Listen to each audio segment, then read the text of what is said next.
But let me ask you this. You've done a lot of coaching, you played a lot of basketball, and you know a lot about LA basketball. I feel like we are in the process. We got a draft coming up in the NBA that doesn't have a lot of very good players in it. Like, people just simply aren't excited about the class of players in this draft. And so the most compelling figure in the draft, without question, is LeBron James Jr. We call him Bronny to try to act like he's not LeBron James Jr., but come on, that's what we see when he's out there. Bronny's in this draft. Bronny is a 6'1" point guard who seems to be very, very athletic, and he has long arms. But guess who else has long arms? Literally everybody in the NBA. Have you seen an NBA player when you've seen him?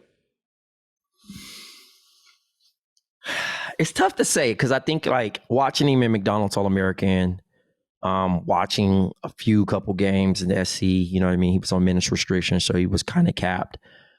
I do think that he has the intangibles to be like a role player at best. You get what I'm saying? But I don't think that the road is like fair. You know what I'm saying? Compared to actual guys that are in there and that have put in work in college and have done what they needed to do to get this thing. But he's actually a 2 guard. He's not a 1. He doesn't want the ball. He doesn't like, he's not helping himself right now in the combine, right? I seen they clipped up his 4 points and his, I think it was like four assists or something, like 4 rebounds. I'm not sure which the other stat was. It was 4 and 4. But at 6'1", you don't have the luxury to say, nah, I'm good. I'm gonna play the wing. You know what I mean? Like Fred VanVleet. You got to be super cold. And Fred was able to do that a little bit in Toronto. You know what I'm saying? And now he's back at the 1 in Houston. You know what I'm saying? It's tough. And then to say that he's going to defend, he's athletic as hell. Athletic as hell. But you're not going to get too many chase down blocks. You're not going to get too many like scenarios where, that makes you great in the help side. Guys aren't just going to be just floating passes because everybody, like you said, everybody's just as athletic. Everybody's, just as big. Like, you got to be twice as good. You know what I'm saying? And in this scenario, like, I don't think anybody gets fired for taking a gamble on him, but I would see him going as an unsigned free agent to the potential team that his dad ends up, right? And I liked his answer where he said he just wants to play in the NBA. He's not really pressed about playing with his dad, to kind of give himself some type of freedom, but he also has to outshine these moments. You know what I mean? Like, because again, you can't make an excuse and say, oh, he's only 19 and all this. They rush the process. And that's the one thing Melo was talking about with Cayenne. Like, bro, we not rushing nothing because it gets tricky in these moments. LeBron can only do so much in a scenario to put his son in a situation where he even got that invite. I think I finished college with 4 points a game. You know what I'm saying? But my assist was at least high. I was a pass first point guard.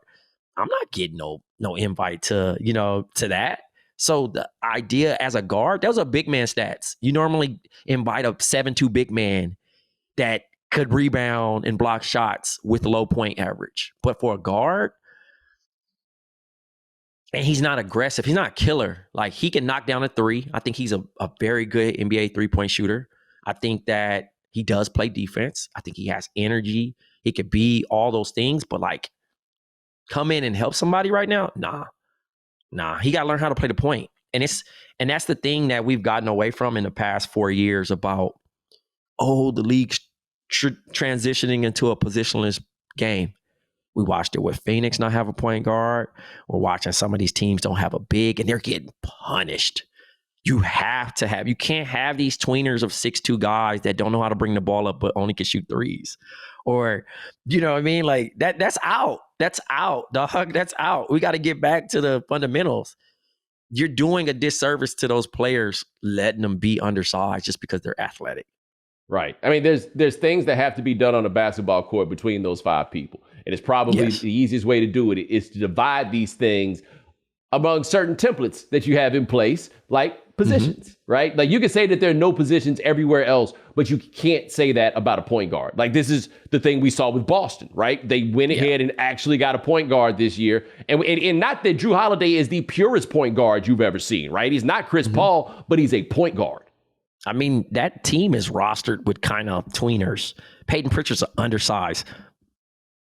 two guard. You know what I mean? Acting as a point guard. But you think about Derek White, who actually ran a system with Pop. You know what I'm saying? Like, you could flip that switch on. He also knows how to score. Drew Holiday played some point. So, like, they got guys that actually could wear certain hats. It's not like they don't have point guard experience. But some of these teams are getting guys that don't have no point guard experience. They've had the Marcus Thorntons of the world. You know what I'm saying? And shouts to Marcus Thornton. Bucket. Shouts to the Jordan Crawfords. You know what I mean? Buckets. But that's not going to cut it. You can't just throw them out there and say play point, because they're going to look for theirs first. And number one, they're going to be coming for Bronny at every turn, man. Like he has got the biggest target on his back. Everybody going to come for him, but he's the story of this draft that we have in front of us. Like, I saw something where Woj apparently had put it out there saying that Bronny's going to pack G League arenas. No, he's not. I don't feel like he moves the needle in the way that people are trying to make it out to be. Like, this isn't like the kid Arch Manning, the quarterback at Texas, who's Peyton Manning's nephew. There's a real intrigue around him.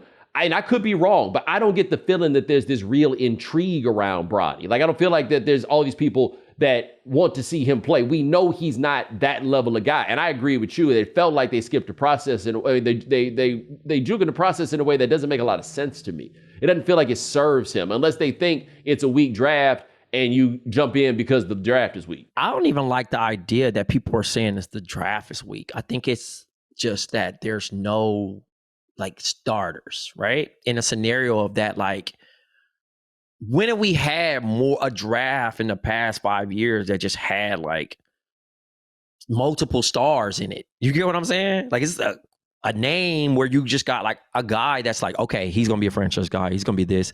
But there's a bunch of role guys that came in and became something. I do think that Reed Shepherd could do this. I think a Jared McCain could do this, like, that are going to help teams. You know what I mean? You get those Josh Hart type players. You get those Christian Braun type guys. This is what this draft is full of, that you feel your needs. You feel your needs that you can't afford in free agency. You get it here in this draft. It's not it's disrespectful. Ron Holland, another kid.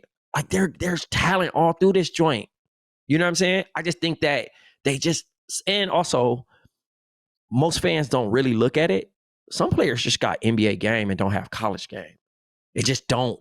You know, they flip that switch and it's like, oh, he was actually better in the pros. What happened? And it's like, no, you in a system. Sometimes some coaches just love to see their plays being ran. Some coaches like, hey, you're not going to score over 20. That don't mean you can't score 20. We just, this is your role. We play amongst this system and you only going to take this certain amount of shots.